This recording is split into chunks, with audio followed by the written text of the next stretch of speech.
Okay. Yeah, keep the sticks rolling.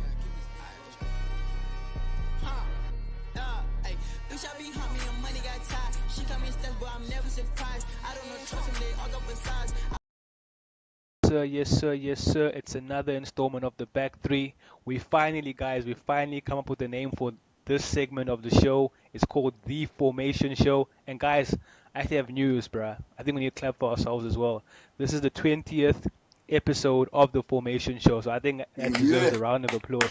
yeah. Yeah. Well done to you, homies. Well done to you, Yeah. homies. And also legendary, I must say, shout out to you, homie, for giving us our first ever match reaction. It was hilarious. I did see you send shots at a fan Of base course. I need and to Premier stay League fiery. ref. I need to stay Yeah, fiery.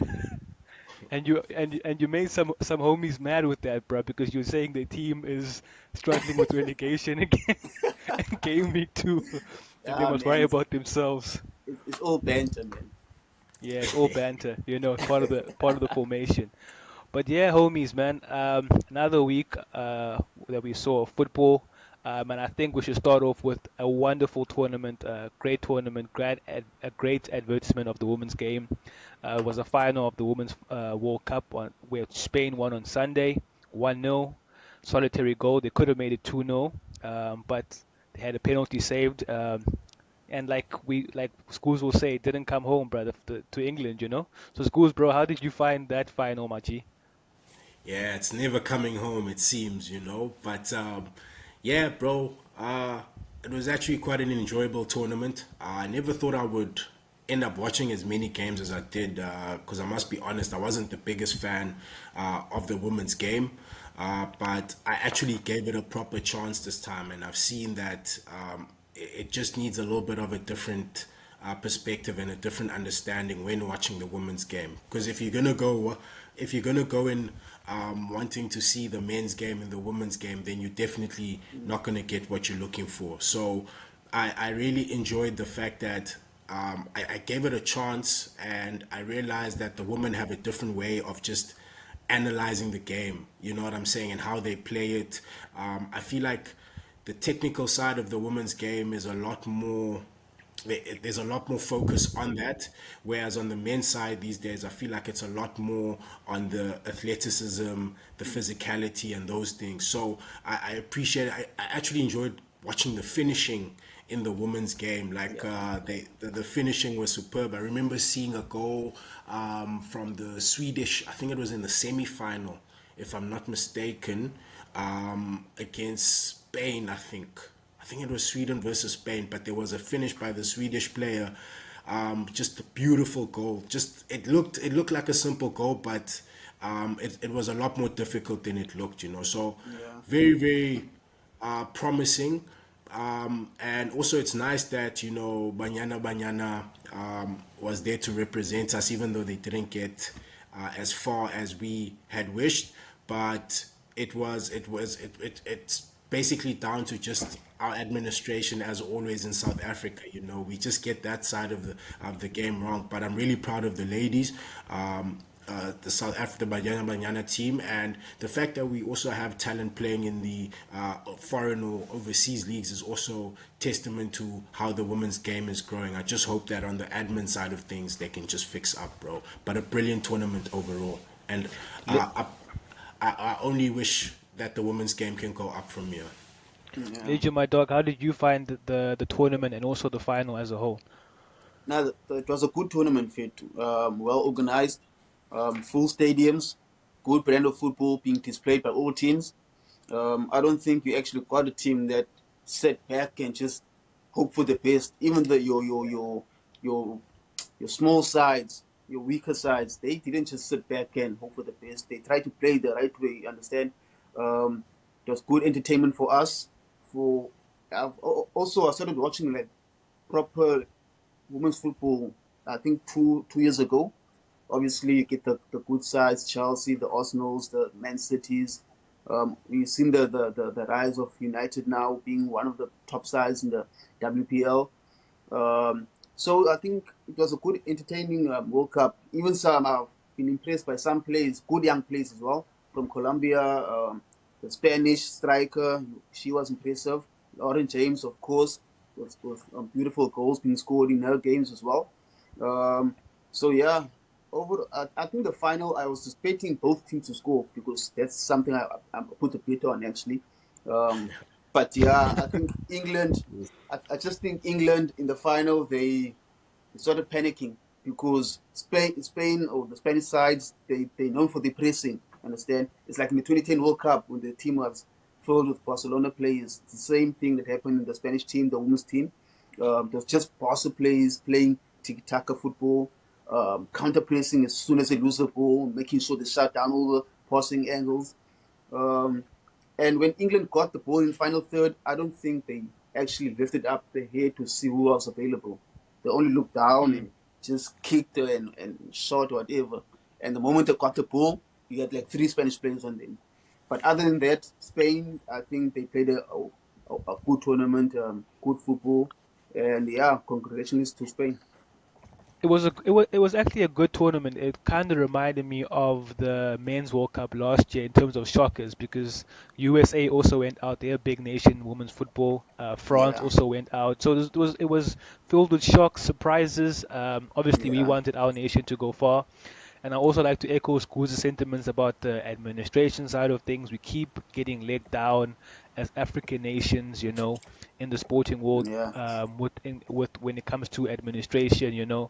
If we can just get that right, let the ladies and also men's team just focus on the football on the pitch, maybe, just maybe we might do well. But yeah, let's yeah, move on to, and also I want to say shout out to the Bench SA. They are a football channel as well who were covering the Women's World Cup. They did it very, very well.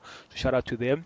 But let's move on to transfer news. I know Emerick Laporte moved to Al Nassr. He was joined Marcelo Brozovic, Ronaldo, the Manes of yeah. the world.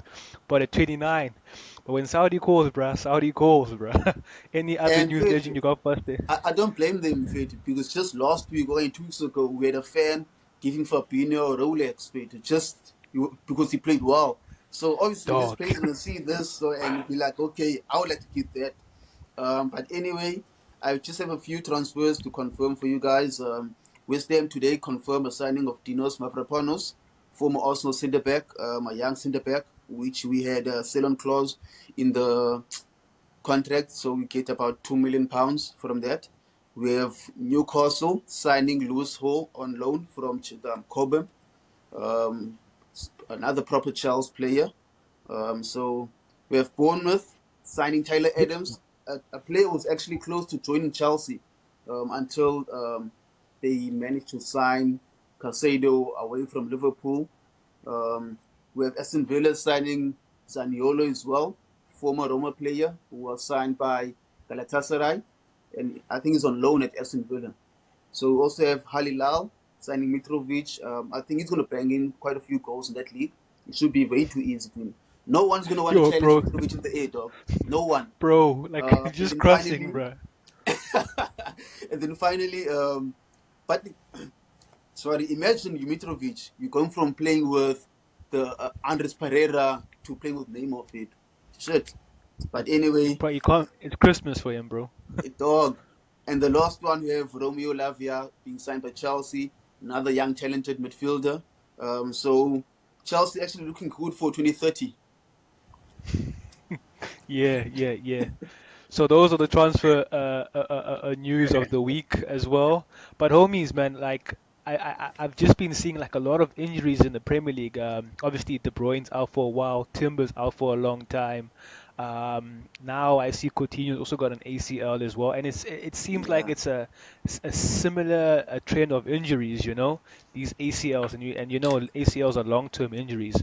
But in that side of the world, they or in that Premier League, they have the yeah. best, physicians, doctors, physio. So we just hope for the best for them, bro. But I And, don't and like, you check, yeah. and you check as case side, and you check all those players that are getting ACL injuries. Their teams went to where? To the US for preseason. So there's something to think about. Hey, dog, you're right. Villa was there too. Villa was Yep. there too. Yeah. Madrid was there. Courtois got ACL injury. Arsenal was there. Jurgen Timber, ACL. Aston Villa was there. You see, so it's something to think about. If Something to if think US about. want to host a successful World Cup, They need to check something out in those fields. Mm. Oh yeah, yeah, yeah. So you're saying it might be the quality of pitches there, my Yeah, homie. most Yeah, def. nah, definitely. So yeah, homies. Also, we also saw like a lot of contentious calls once again, like game week 1 and game week 2 with the penalties, red cards, and just bad officiating once again, bruh. Namely, in my game, Man United's game against Spurs, a penalty that was not given. I don't know what a penalty is anymore, guys. Like if that's not a penalty, then I Yeah, don't know what a penalty is anymore.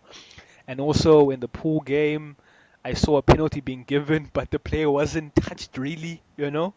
And McAllister got a red card. It got rescinded by the Premier League. But imagine now if Poole went on to concede a goal or or draw the game, having an unjust red card. You can't explain that now during the game, you know. All you say is yeah. sorry. So I feel like, hey, dog, the Premier League once again, bruh. The spotlight's on the Premier League refs again, bruh. What you say about that, my homie Scoos? Hey, bro, I say what I've always said, bro. I think it's all part of, the entertainment factor of the game. I think if Premier League refs were consistent, maybe the Premier League feels like there wouldn't be any talking points. So the fact that we're talking about it, I guess, is good enough for them. They say there's no such thing as bad publicity. You know what I'm Yeah. saying? I think the Premier League is a great example of that. But I don't know how you can be saying anything about referees as a Man United fan, sir. For years Howard Webb destroyed our teams here.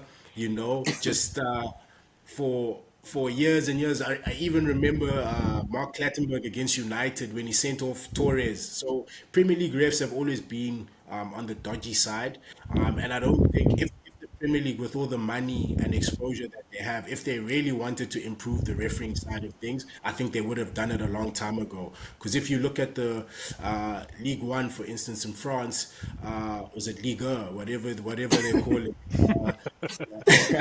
Uh, This the guy. Farmers League. If you look at that league, bro, you'll see that they actually similar to what they do in rugby. We actually hear the conversation between the officials to see how they got to their decision. You see, so I think if the Premier League could maybe introduce something like that, it would improve the game. But I don't think they're really interested in improving the game more than us actually talking about the league. And I don't think that will happen anytime soon. So for me, uh, I don't even bother complaining anymore. You know what I'm saying? I feel like it's useless. It is what it is, bro. You It's know, all Fit, part. they've already decided who will be the champions and how they're going to win it already, Fit. That's Yeah. we're watching the most scripted league of all time, Fit. So, Have you got any clues, legend, of then who's gonna be the champ this year, my G? hey, if I say Fit, I'll be banned for 6 months, you know. But Yeah. like, I'm sick and tired of refs, man. Like, I would know, Fit. Like, even our game against Palace, I said it in the reaction show yesterday that Tomiyasu shouldn't be getting yellow card for a second yellow card for pulling down Jordan Ayew. I know yesterday I said Andre Ayew, just want to correct that. I mean Jordan Ayew. So if you watch the game, Jordan Ayew did something even worse on Saka, and that's the second yellow card actually. So if the, uh, like every week we look forward to watching our teams play. Whether we lose or win, we always looking forward to watching our teams play. And then to lose against a team and the ref, like guys, like so, what's the point now these days? What are we watching? Because if the games are being decided in the boardrooms or in the referee's locker room, then there's no point actually. Because even the people watching VAR or controlling VAR, they're not doing the job. All they're gonna give Mm. is just a lousy apology, and then that's it. Yeah, And but that's what so it like is, I'm really, tired. bro. That's what it is, really. A lousy apology. Oh, we got it wrong. We'll see you next week. Yeah. But yeah, let's get into it. Game week 2 results. Goose, you got that, my G? I got that. I'm just gonna pull it up here for us. So Friday night there was a game. It was Sheffield versus Nottingham Forest.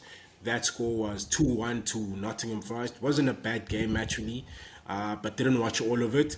Then we had Liverpool on the Saturday versus Bournemouth, and there was a red card in that game. McAllister. Liverpool won that game 3-1. To be fair, I thought Bournemouth could have gotten something out of that game. To be honest, but obviously, you know, Anfield, you still got to respect it no matter how bad Poole is doing. Then next game, another red card in that game was Wolves versus Brighton. Brighton won that game 4-1. And then there was a third game with a red card, which was Fulham versus Brentford, where Brentford won 3-0 and Fulham got the red card there. And then the second last game on Saturday was Spurs Why are you versus smiling, bro? United. I would lie, enjoyed that game quite a lot. It was 2-0 to Spurs. And then the last game on the final game, sorry, on Saturday was Man City versus Newcastle, and City won that 1-0. Sunday we had Aston Villa versus Everton, and Aston Villa won that one 4-0. And then the final game on Sunday was Chelsea versus West Ham, and West Ham stole that one 3-1 with a red card to West Ham there. And then final game was on Monday. It was Palace versus Arsenal at Selhurst, and the Gooners got away with that one 1-0. Also a red card in that game. So Got away. five games with red cards this weekend. So there's the entertainment that we speak of. You know what So I'm saying? legend, yeah. So thanks for that, Schools, and legend, bro. Shout out again for the match reaction. I don't even think your game needs speaking about. Yeah. So we'll go Maybe you straight. guys can give your opinions on the game, actually. Nah. You covered it very well. And you sent out shots, and so it was cool, bruh. And I'll still Alright. go back, and when I want to laugh, I'll go back to that video. But I'll be. so yeah, man. I guess just to get over and done with. I know you guys want to laugh at me. Let's go to the United game. That game, bruh. Honestly, we should have finished that game in the first half when we were actually playing very well. Second half was a terrible team performance once again. I don't know how you drop off from that first half to the second half so drastically. I don't even. Oh yeah, we hit the bar in the second half, but I don't know how we didn't show any intent from the first minute of the second half. It was just terrible, bruh. Spurs started dominating. Shout out to Spurs, bruh. Actually, shout out to Spurs because this season and they're not playing that boring football that Legendary calls boring and outdated that Conte was playing and Mourinho was playing. They played with attacking intent. We saw them running at United. Malangsa, Destiny Udogi, and the other wingers did their thing, but I was just disappointed in my team's performance. We didn't in the second half. We didn't pitch. Also, Garnacho, my G, like if you want to be a man out of starter, you're gonna have to start finishing, bruh, because Yeah. the finishing there was terrible. Two chances or three chances in the first half. One straight from the goalkeeper, bruh, from Onana's distribution. I was like, wow, we have a point guard type of keeper, and the kid goes and he just messes the whole chance up. And also there was times where he actually killed the attack, so I was like, nah, maybe you need to sit bench for quite a while. And gents, I would also like to concede, or not rather concede, but I would just like to say, maybe I do see what the formation is saying via my midfield three. It needs tweaking. It might, it needs tweaking now. I do see that Mason Mount's out for a bit Yes. until the international break. So yeah, let's see how things go. But what That's did you say? actually that's like a new signing for you guys, losing Mason Mount. I tried to Jeez. tell you. I tried to tell you all. Chelsea fans, you too, guys. I told you. Forget about the sentiment, him being a Cobham boy. That boy hasn't Top been good three, for top a three while. like Cobham. You know what I'm saying? That boy hasn't been good for a while. He had a good run in the Champions League season, the season that we won the Champions League. Sorry, but Mason Mount, he's just overrated English talent once again, bro. I think you know what I'm saying. And also, it's weird how Ten Hag was trying to use him in that pivot with Casemiro. He just looked lost, to be honest. But to be honest, he didn't play too bad in that game compared Mm. to some other players in that United Bruno, team. Bruno in the Yeah, second half. Bruno. Yeah, And Rashford. again, I don't, Tenag, I don't understand, bro. I don't understand how you play Bruno and Mason Mount. You know what I'm saying? Like, it just doesn't work. And then it's also difficult.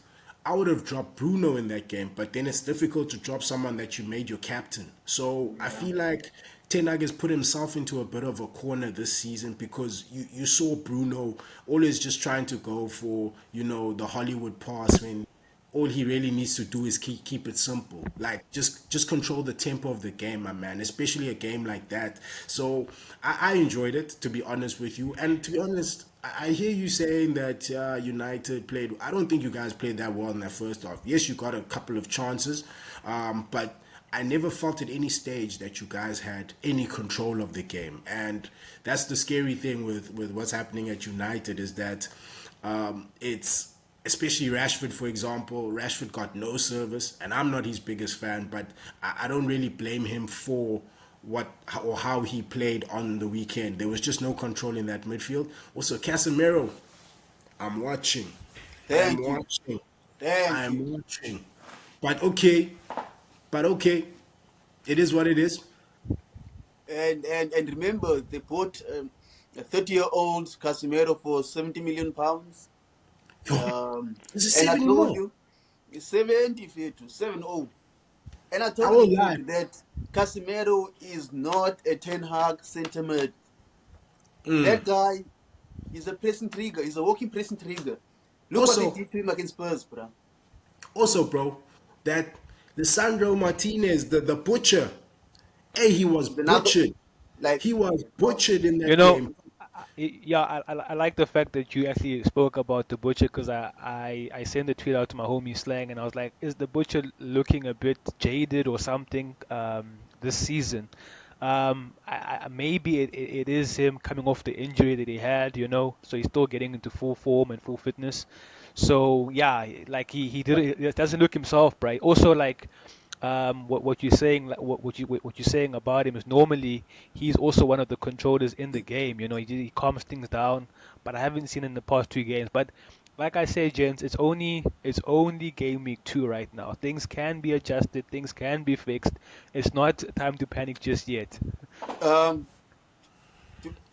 Casemiro, looking at what they did to him at that other stadium, where they were sending him left and right, and yeah, well, don't you think maybe it's time to just let him sit out for a while, bring in Scott McTominay? I'm just saying for now, I was because we gonna, don't have any other better options. But I think yeah, Scott McTominay can be the guy who can run around. We can do the dirty I work. hear He's you, able to get across the field. You Not understand? not Also, not not just Ca- yet, not just yet, homies. bro, Casemiro is struggling. He's I've seen drowning, bro. I've seen bro, Scott McTominay, not just yet. bro. Coach is onto something there, right? If you watch the Wolves game as well, right? Where was Wolves just having the most fun with you guys? Was in that midfield. They were running straight down the middle. Literally, Mm. it was one pass. They literally cut through your whole Knife midfield. through So butter, you say? as much as I'm bantering the butcher, a lot of it is banter. But if you put the banter aside, you know what I'm saying. I think your central defenders are very exposed because of how weak your midfield is. So I really think if you guys can just like the coach says, just put Scott there because he's someone that will fight for the badge, and he's still got the legs and he's got the energy. You know what I'm saying? And I'm a big fan of Casemiro actually, but I just think he's done too much in the game now. His legs have just run their I, course, and I think he needs that I, help, right? like I just told you, I'd said not just yet. I don't think it's a Jordan Henderson situation just right But now, but homie. the So thing is, I just feel Clive, like we need to keep. the thing is, fair to it's good. It's better to start to try all those things while it's still early. It's only 2 games, you Mm. said so, right? Now, what better way to try out new things when it's still early, fair? You don't want to try out, take out Casemiro when you're like 15 games in and you're like 8 points or 9 points behind Man City or Arsenal leading the league. You understand? So now, how many points are you away from top? I think 2 points or something. So rather than take out Casemiro now, tell him, okay, wait, we're just trying out something new. Let McTominay get his chance because we all know Casemiro will always be starting games, fit. But now teams are just moving you guys down the middle in transition Yeah, every single time, fit. And you I'm need someone loving it. who will be able to catch up, fit, with those Love counters. it. Love it. Okay, well, Let's just I think my alarm bells will start if we don't get maximum points, not even a draw, maximum points against Nottingham Forest at home. That's when I start And panicking that's because then looking tricky as well. after that it's the Emirates. Then I start panicking even more. So right now, I think the obvious pick would be Casemiro and Eriksen with Mount being out. So let's see how that goes before I start changing my things up. But yeah, You want to put in Ericsson over Mount, someone who has legs. no, no, no. I know I'm saying Mount is injured, so or Okay, McTominay, yeah. So Mount is injured. So put Ericsson in now for just for the control aspect. But you're laughing a lot, schools. You're laughing a lot, schools, but you are uh only two. You have only 2 points. You didn't win against Pool, bruh. You were celebrating. People, your fan base is speaking like you are winning. You have We two have 1 points. point. One Oh, point. one Get it right. point. Bro. Get it right. You have the 1 point. 18th. Yeah. Yeah, and you're 18th, bruh. Once again, you have 1 point, bruh. And Yeah. yeah, well, I like the fact that Chelsea they're kind of showing like some fight back. You can concede the first goal and then score again, but once again, not like this time around. West Ham went back to scoring. You missed the penalty in the game. West Ham scored. They got a red card and scored again. So how did you find that game? That's a game that I enjoyed as well. Cause I told the fan base I'm patient when they were laughing at me on Saturday.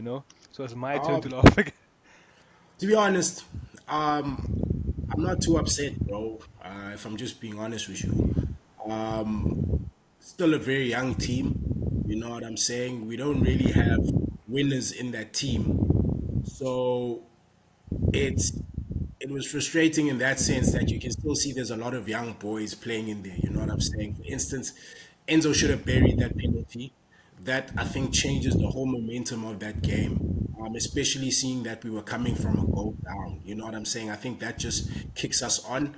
But obviously he misses, and then we can't. Well, we control the game very well, but we just can't really create chances. So we're lacking a number 10, I think. And I'm not understanding Poch, to be honest, why Schools, he's. schools. I have a question. Yes, before you even carry on, I think you might be alluding to that. Why is Poch playing a back three at Chelsea, bro? I think he doesn't trust the centre backs because our centre backs are still fairly young.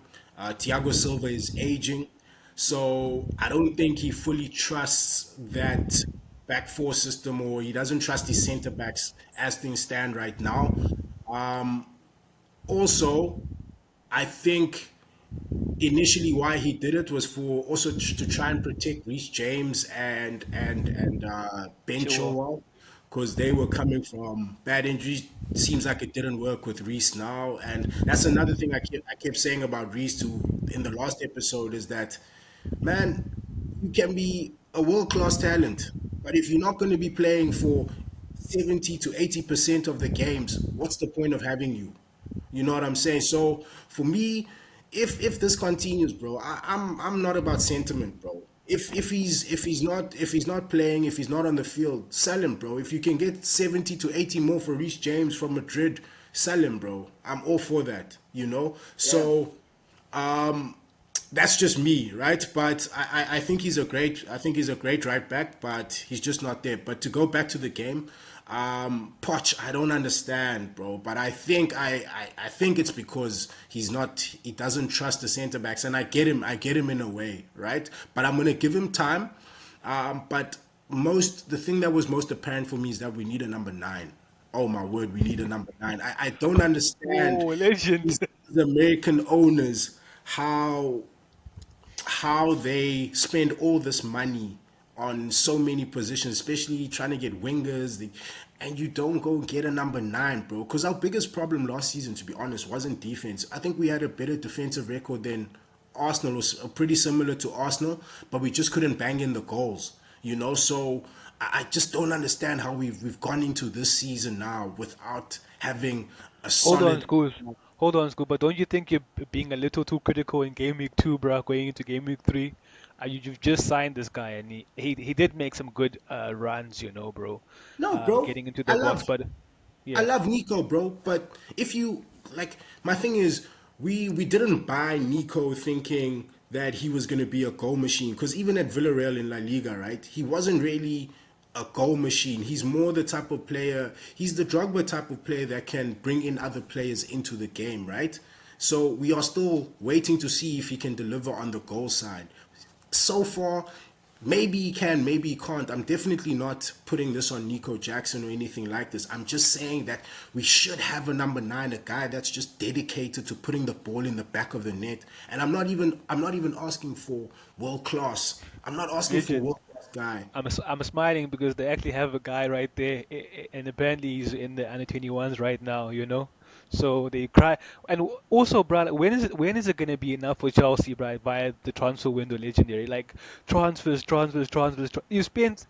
You basically bought two new teams now, bro, two new teams, bro, and sold another one. So when is it gonna be enough now? And you also you say we've got the best academy, you know. So the Bestos, when are they going to get a chance there? Because I don't understand now wanting to go into the transfer window again to get another striker who's going to cost you 50 million. You know, it just feels like you're complaining in game week 2, bro. I just feel like you're just being just a tad bit too critical, bro. I'm I not think complaining, bro. I think I'm they just just putting have on my to make Lukaku work. They bring Lukaku back into the squad. And Get him and I feel playing like up top. And I feel like that's what's going to happen because they can't shift the guy, and the guy's on massive wages, bro. I think after Sterling, he's the second now, second highest earner. And I mean, if you can't shift him to Saudi or to Serie A, and you also saying you might be missing goals, chances are you might have to mend that relationship with And Lukaku, and, bro. may, and maybe fair to, he might even play better because now he has a midfield that they will be able to find him. He has pace around him when he has to hold up the ball and get Mudrik into play or Mudweke or Raheem Sterling. You see, I think I, I, the squad that he has now is a bit better than what he played with before he went to Inter Milan. Schools, I'll say this though, your attacking cohesion, as in getting the ball into the box is getting there. It's already much better than last season. I know you guys were creating chances last season, and certain players were missing. I won't mention who, but this season it actually seems like you guys can score goals. But like once again, it just seems like you're just missing it at like the pivotal or putting the ball in the back of the net. But I'm very impressed how you guys go forward, you know. But also yeah, shout out to West Ham, bro. Shout out to David Moyes, bro. Did he deserve more time? yeah, Yeah. bro. Yeah, did he deserve more time? But you know what, bro? I think I can already foresee. I think I can see right through this ownership already, right? I have no beef. I appreciate them bringing in all these players, right? But I think as Chelsea fans, we should expect that we won't have too many more windows like this, right? I think they are doing this, and the reason why they're buying the young players is so that they don't have to spend as big in the future seasons. They're probably going to try and look into investing more in the stadium, right? And just be American owners where they're going to try and make a profit off the club. So I see now it's happy days, it's happy days. I'm not really getting too carried away with that because I understand that these guys are a business and Yeah. they long term they're probably looking to make a return on all this investment that they're making now. So as exciting as it may look to other fans that Chelsea's going crazy on the transfer market, this and this, these are 8-year contracts, bro. That's a major risk that the club is taking on because if these players don't work out, we're sitting with these players on these wages. We're sitting with players that we can't get rid of, and that can become very toxic very quickly. So right now, it might look like it's great and everything, but I'm under no disillusion that things could go very But south and very but don't patient. worry, Molayam. The Saudis have a plan for you, Fit. They'll take your players. Clear Yeah, Lake. You say it's And Clear and, Lake. and, and we might save a wonder kid or two from your team as well. Me it's too. Me okay. too. Me too. Didn't Count we, me in there. didn't we take your wonder kid? What's his name? Omari Hutchinson. Where's he We Oh now, take yeah, you though? took him, and it's fine. We have a Saka region going up in the academy anyway. So look where he is now. Omar is at Ipswich out on loan, down Yeah. player, down agent, but it's fine, Fit. But it's fine, yeah. But also, I must say, shout out David Moyes, you know, once again, and shout out to Ward Prowse, bro. 2 assists in his Yeah. debut. You already know the set pieces or set piecing, bro. You know, already 2 assists there. They went down a man. They went to the deepest low block, the deepest of deep, Moyes tactics. I saw Arteta legend also did it when he went the man down as well. Oh, Steve. So shout out to to those But dark Bro, arts. Yeah. I just want to say, I think Mudrik is a fraud, bro. I think he's a fraud. nah, Like, I think we nah. got it wrong there. We got it wrong, bro. No, bro. Listen. Maybe it's a hot take, bro. Maybe it's a hot take from It's not a me. hot take, it's the Let's, truth, let's bro. hear it. Let's hear it, Murea. But bro, here's my thing, bro. Here's my thing. I understand adjusting to a new league. You know, he's still Yeah. young and whatever, right? But it's the little things, bro. It's the little things, my G. How like you can see how a player analyzes the game. You can see what he's trying to do, yada yada, right? But there's something missing, bro. There's something missing there. And it's like, I don't trust that he's the type of player that can carry a team. You know what I'm saying? I think he thinks he's that guy, which I appreciate that in him. But I don't think he is who he thinks or who Chelsea thinks he is, right? I see fraudulence there. And I'm going with that hot take right now that Mudrik has got fraudulence in him, right? I just want I just want to say Ukraine tax, I guess. I've never seen a baller from the Ukraine league. They've always went somewhere first, not straight from Ukraine, bruh. Like and lit up any league, bruh. So I'm with you, bruh. I just feel like he's being very truthful, schools. I don't see anything in Modric at all, bruh. He's 0028 now, bruh. So I really Yeah, don't He'll be know, bruh. fine. Mudrik will be fine. Trust me, Fit. Mudrik will I be fine. the only thing I'm really happy about, like to be honest, I'm happy about Moises Caicedo. You know what I'm saying? Conceded. It didn't have a great debut, of course. Conceded the penalty, but I like the fact that as soon as the game ended, the man got down on his knees and he prayed. It just showed me that's elite in the Prem for Chelsea. So I just I don't know how to feel about Chelsea right now, to be honest with you, gents. But I'm excited to go for the ride and just see what happens. I miss Roman Abramovich. I'm gonna keep saying that until the day I die. Bring back Roman. You know what I'm saying? No matter what happens, bring back Roman is what I say. Shout out, shout out. So legendary schools. Did you watch the City game? I had load shedding, bruh, during that time, so I didn't get to watching that game. How did you find it? I know it was 1-0, so I'm guessing it was a I tough know. game. It was a tough game, Fit. Newcastle being as stubborn as possible, and to your typical Newcastle performance, tight at the back. The only way City scored was through brilliant play from Foden and Alvarez. Alvarez, I think he should be getting more game time now that Umares is gone. And they're starting to play two up top as well with Haaland and then Alvarez playing just behind him as well. Foden looks like he's getting a good run of games. I know it's only been 2 games, but I think that's something that he needs to sort of like put in a mark that he has arrived actually, and we need to stop looking at past games to see how good Foden is. I still don't think he's better than Saka, but anyway. But I think he should be getting more game time in the middle as well. Now that Utd Brain is injured and Gundogan is no longer playing, because I feel like Rodri, Kovacic, and Foden actually play well together in midfield three. And then we have Bernardo Silva off on the right hand side, and who plays on the left hand side? Alvarez. Grealish. Oh, Grealish. Grealish. Yes. You're right. Grealish. Obviously now they're starting to play the new centre back, Gavio. You know these guys are playing 4 centre backs at the back, and Akanji is doing the John Stones job while John Stones is still injured, just stepping to the midfield, being the libero. That's what they call it, libero, in the team. But I think it was comfortable enough for City. I feel like Newcastle were decent. I won't lie. Newcastle were decent. It's just that Man City had too much for them. That's all. Yeah, yeah. once again. I mean, to be honest, you know, Haaland, that game. I'm starting to see some cracks in his game. Even though, of course, he's still Haaland and he can still put the ball in Same the here. back of the net. Same Yeah, here. but there's some cracks I'm starting to see in his game. The limitations that he has, especially against a well-organized team, he struggles a lot against those teams. When the game is open, the boy shines. Don't get me wrong, right? But as soon as things get a little bit tough and you have to kind of think your way through the game, then yeah, I would definitely play Alvarez if I was Pep. In those games where you're trying to unlock a defense, I just feel like Haaland struggles against those teams that actually are well organized. But other than that, it was a good game.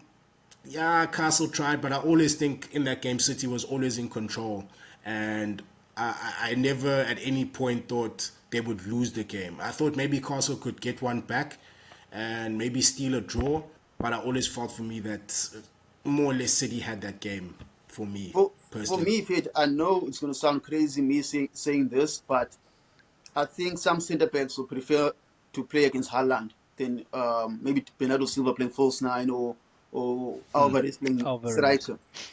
Yeah. And I think it's crazy for me to say this once again, considering that Haaland scored about 38 goals in the league last season. I think it was 36, but anyway. But I think Haaland doesn't do well against physical centre backs.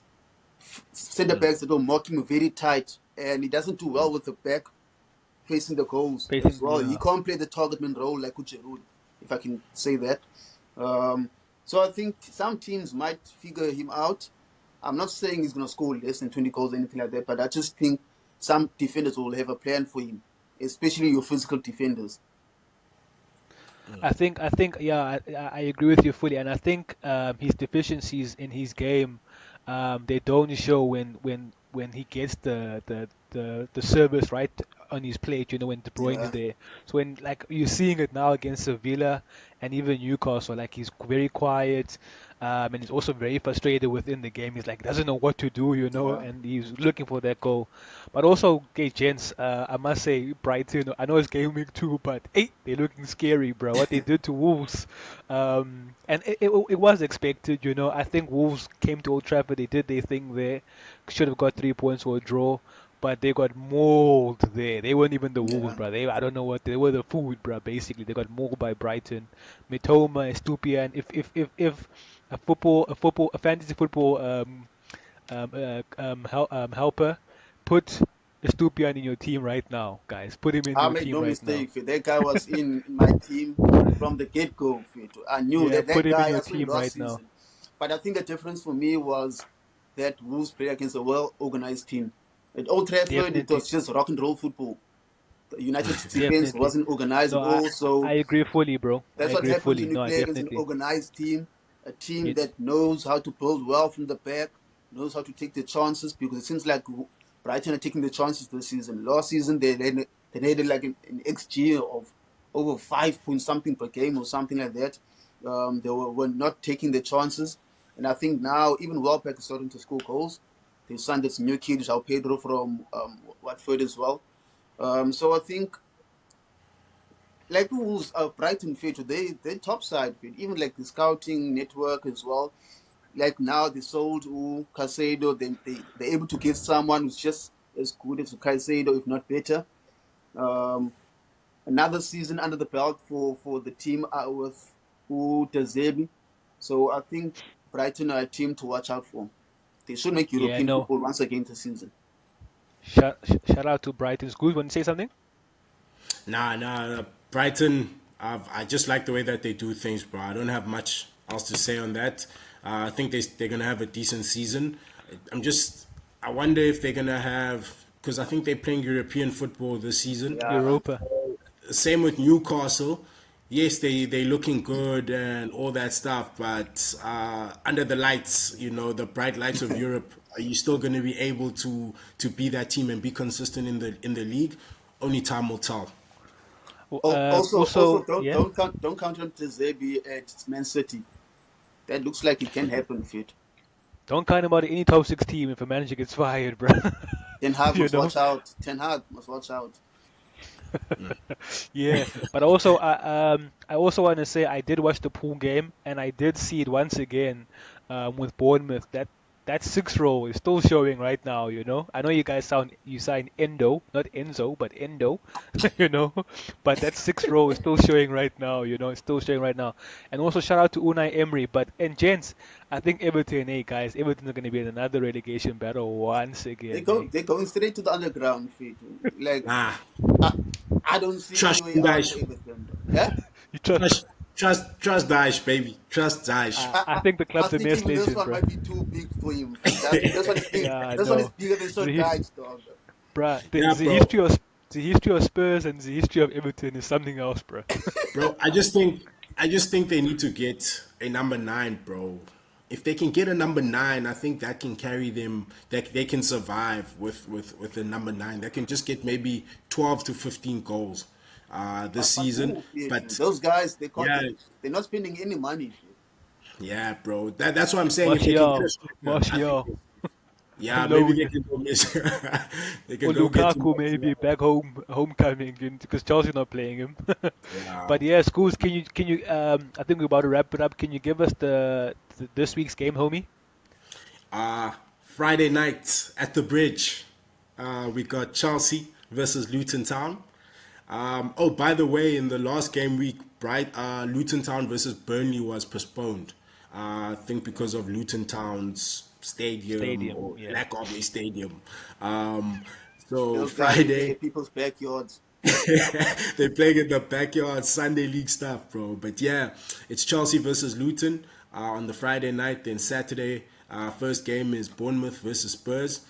Then we have Brentford versus Palace, Arsenal versus Fulham, Man United versus Nottingham Forest, Everton versus Wolves, and Brighton versus West Ham for Saturday. And then on Sunday, we have Sheffield versus Man City, Burnley versus Aston Villa, Newcastle versus Liverpool. Yeah, City's just getting 3 points out here, bro. Yeah, it's gonna be easy. So But there's no Monday game, excuse? No Monday's game. Nah, no Monday games, Okay, bro. no Monday game. Newcastle Pool is the Sunday game. The Sunday Main fixture. I event. think everyone will be tuned into that one. Any game apart from yours, legendary that you'll be watching there, apart from Arsenal versus Fulham. I think I'll be watching Brighton fit. Like the Brighton Yeah, game. West Ham. Most definitely. Like I think they're my favorite team, second favorite team to watch in the Premier League at the moment. So definitely them. I'll be watching Spurs and Bournemouth because I'm a you know me, I'm a big fan of Spurs, and I think this Ange Postecoglou guy is doing the right things there, Spurs. I'm keen to actually see what he does in the Premier League. And also, Fed, I think Bournemouth will be the surprise team this season. They're buying well, eh? They're buying Yeah, I well. think they'll be a surprise team this season. They're buying well. And you, Schools, apart from Chelsea, other than Chelsea? Newcastle versus Liverpool, bro. Gotta love it at St James Park. It's gonna be rocking. If Klopp is not careful, he'll be looking at that Bayern and Madrid job very soon. I saw people speak about Crystal Palace's atmosphere and whatever, but the Newcastle atmosphere, I feel like is the one, Newcastle bruh. bro. Yeah, Leave Liverpool's especially. one, That's bruh, the but one. St James's Park, right now after the Liverpool's Saudi atmosphere is a takeover, myth, bro. it's a Yeah. myth, bruh. Yeah, But we'll see. So That's gonna be a good game. we'll wrap it off there. It's episode 20 of the Back Three. It was a good one once again. Keep subscribing us, guys. Keep subscribing to us, guys. We are 69 subscribers in. We need to get to 100 very soon, but I know we trust you, and we trust you guys to get us there. And thanks for every watch, retweet, and share. We appreciate you. Last thoughts, Goose? Yeah, man. Appreciate all the love and the support, and we'll see you guys next time. Legendary? Nah, nothing from my side, dog. I've said enough. Bitch, I be leaning, I'll tell you. Bitch, I be leaning, I'll tell you. It's all. Bitch, I be leaning, I'll tell you. Bitch, I be, yeah. Bitch, I be leaning, I'll tell you. Bitch, I be leaning, I'll tell you.